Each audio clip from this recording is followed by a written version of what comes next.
Olá, muito boa tarde. Seja bem-vindo a mais uma edição informativa do Mundo Record News. Hoje, 23 de setembro de 2020, o presidente brasileiro Jair Bolsonaro, durante sua participação na abertura da Assembleia Geral da ONU, faz apelo para a liberdade religiosa e pronuncia também sobre a pandemia de Covid-19 que tem estado no centro de atualidade internacional.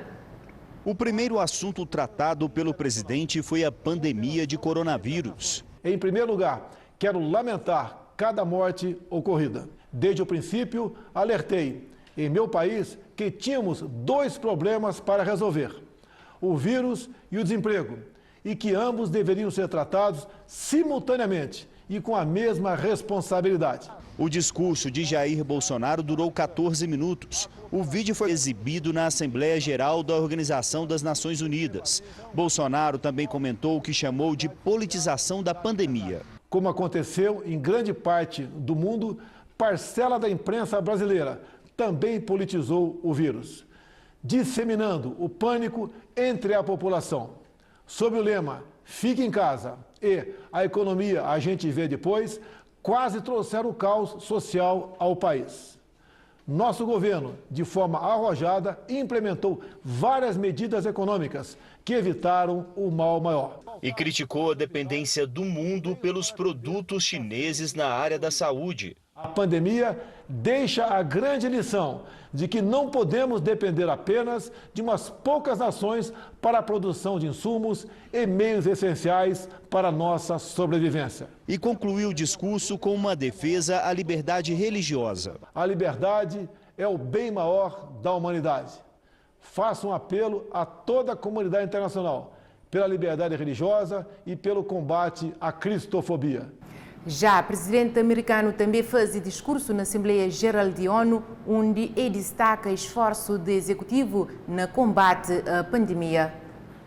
No discurso direto da Casa Branca, Trump voltou a chamar o novo coronavírus de vírus chinês e pediu que as Nações Unidas responsabilizem a China pela pandemia.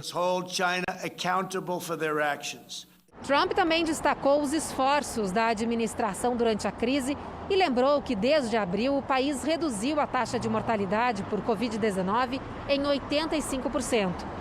Ainda segundo o presidente, se não fosse pelo apoio do governo às pesquisas, não existiriam hoje 3 vacinas em fase final de teste. Trump também criticou as ações da ONU e disse que a organização precisa focar nos problemas reais do mundo, como opressão às mulheres, perseguição religiosa e de minorias, trabalho forçado, tráfico de drogas e terrorismo. Na sede das Nações Unidas, a embaixadora americana na ONU, Kelly Craft, destacou o esforço do presidente Trump para a paz mundial, como o rompimento do acordo nuclear com o Irã e intermediação de acordos de paz. Trump afirmou que novos acordos, como o assinado entre Israel e Emirados Árabes Unidos, serão mediados por ele. Enquanto isso, o primeiro-ministro cabo-verdiano, Ulisses Correia Silva, também aborda nesse discurso a questão de disponibilização universal de vacina contra coronavírus quando estiver operacional.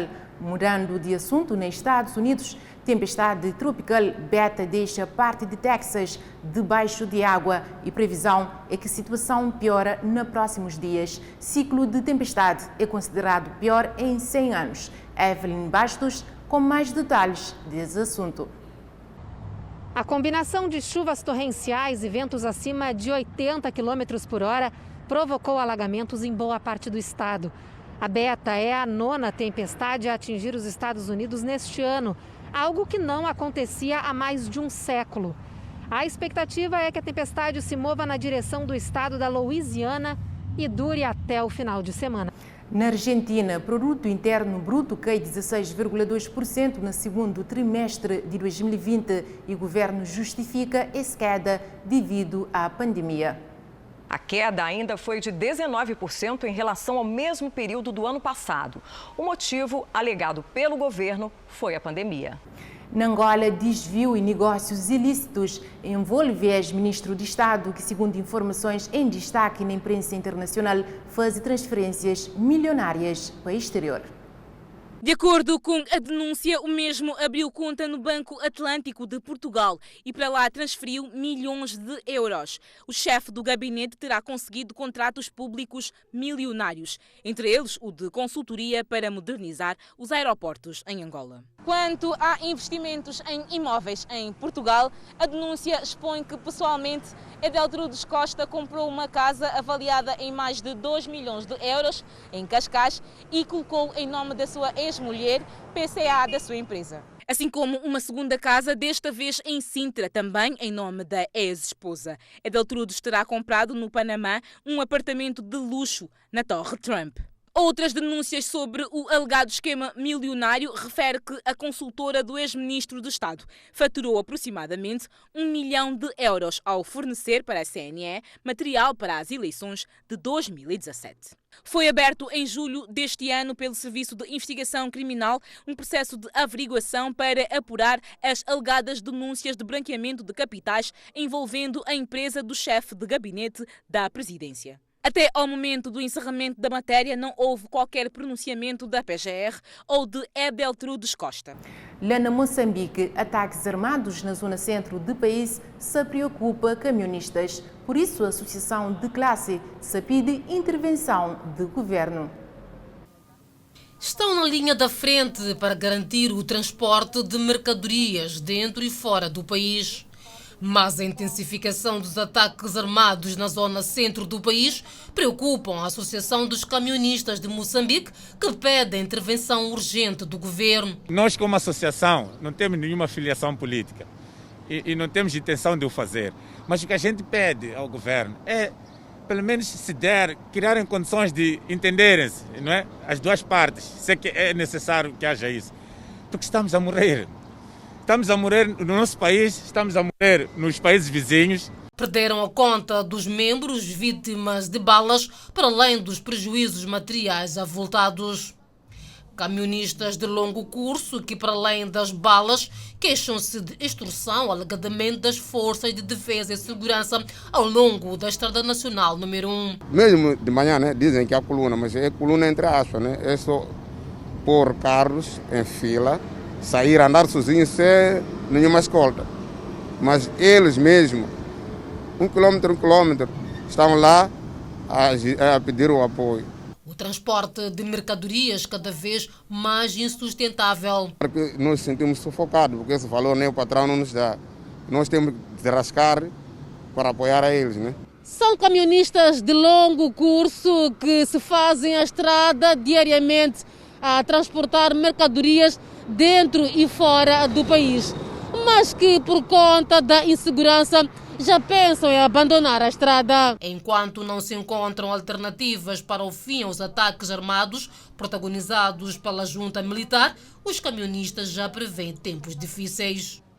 Alerta para os pais. No Brasil, uma menina de 5 anos sofre queimaduras graves e morre depois de brincadeira com fósforos. Bombeiros chamam atenção de descuido de pais para perigo, sobretudo na época de isolamento social. A massagem cardíaca no meio da rua foi para tentar salvar uma menina de 5 anos. Minutos antes, a criança havia sido resgatada pelos bombeiros de um apartamento em chamas. Ela estava debaixo desta cama, já inconsciente depois de inalar muita fumaça. Segundo os bombeiros, a menina brincava com o irmão na sala, quando um fósforo caiu no sofá e deu início ao incêndio.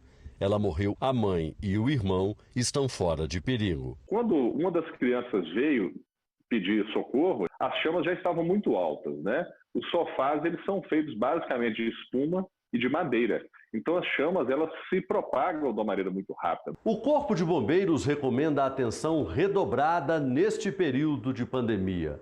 Os dados são assustadores.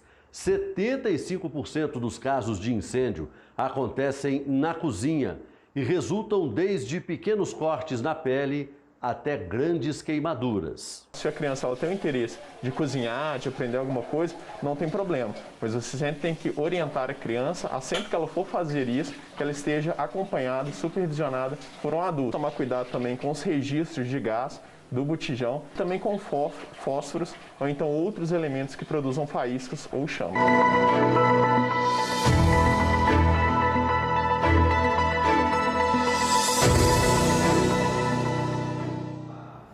Goste-no também para informações sobre Covid-19. Especialistas acreditam que fatores como população jovem e prévia exposição a outros coronavírus estão na relativa baixa letalidade de Covid-19 no continente africano, contrariando assim previsões de que a África seria devastado pela doença.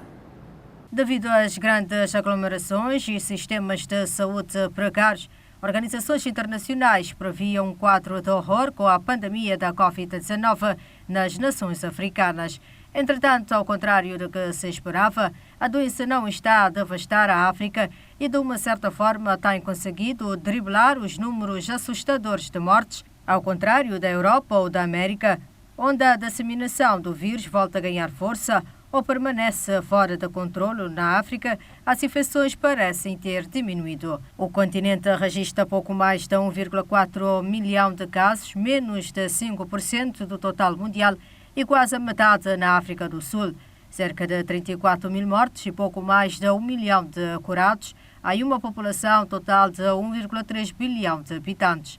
A resistência a este vírus, segundo especialistas, deve ser ligada a fatores como população jovem e prévia exposição a outros coronavírus. No início da pandemia, o grande quebra-cabeça por trás desses números relativamente baixos foi a falta de testes de triagem e também a opacidade da informação. No entanto, essas duas hipóteses, junto com o menor tráfego aéreo que a África recebe em comparação a outros continentes, foram adicionadas novas teorias científicas que tentam dar uma primeira resposta ao motivo do coronavírus não ter atingido de alguma forma tão mortal nos países em desenvolvimento.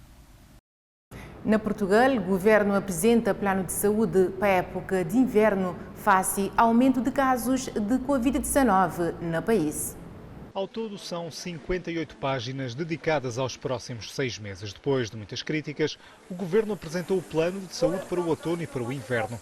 Um documento com 3 pontos fundamentais.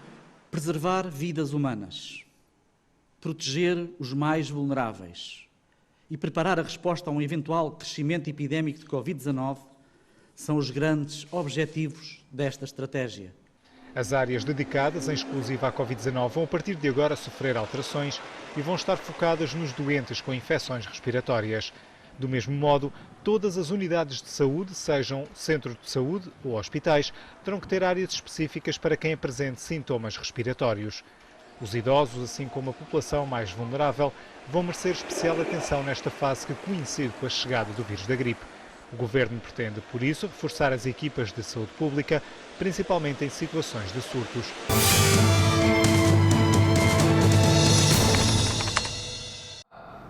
Mundo Record News já está praticamente na reta final, mas antes, não também confira que as informações em destaque na revista de imprensa a nível internacional. R7 destaca que Putin oferece vacina russa de graça para a ONU e imuniza funcionários. Agora a Europa já está trazendo que Alex Navalny tem alta de hospital na Alemanha. O opositor russo estava hospitalizado desde agosto na Berlim, depois de ser supostamente envenenado. Euronews: Estados Unidos ultrapassa 200 mil mortes no quadro de Covid-19. Al Jazeera traz aqui secretário-geral António Guterres afirma que guerra que sabem beneficia ninguém no âmbito de preocupação global com tensões Estados Unidos e China. Voa pacifista destaca chuva deixa destruição na Guiné-Bissau. E Angola fala que a África do Sul perto de 16 mil mortes devido à Covid-19. Por último, Mundo ao Minuto da fala que tsunami de lixo invade praias cristalinas na Honduras. Autoridades locais acreditam que resíduos têm vindo de Guatemala. De minha parte é tudo, então volto amanhã com mais informações. De lá, fica direto e na companhia de Record TV.